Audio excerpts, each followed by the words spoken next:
All right, so I'm going to show you how to create a group discussion topic in the Google Classroom Learning Management System. Now, it's a little different in this system. You're going to go over to Classwork and hit Create. Now, there's no discussion topic option, but there is this option for a question to be asked to students. So I'm going to click Question.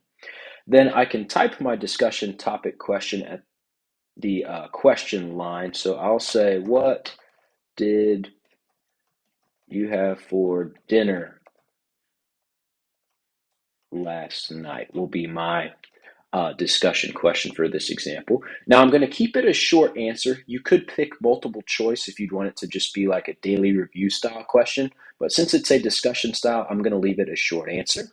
I can add instructions for students to say if I wanted them to must respond to a classmate's post. That way that one will pop up. I can also attach files. So say, for example, if I wanted them to look at a picture and then respond to that picture, I could add that by hitting the upload button right there.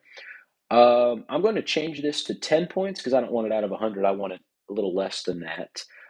Due date, I can add that as well. Let's just add it for tomorrow. No time, I'll leave that blank. And then the topic, I want it to be in the week 3 materials section. The next thing is I want to make sure students can reply to each other, especially because I wanted them to respond to a classmate's post. And I'm not going to select this bottom box because I want to make sure students, once they post their answer, it's posted in the question topic there. So if I wanted to change who could see this, I could click all students. And I only have one student in this class, but if I had several, I could individually click their names for those individuals who I wanted to respond to this question. So since I just have the one, I'm going to click that. It'll automatically click all students.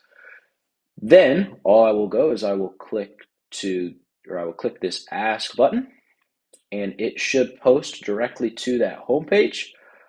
I'll scroll down. Yep, it's right here in the week 3 materials. If I click on that, I can see what it looks like for students, and it'll say must respond to a classmate's post, and they can just add their comment down there at the bottom.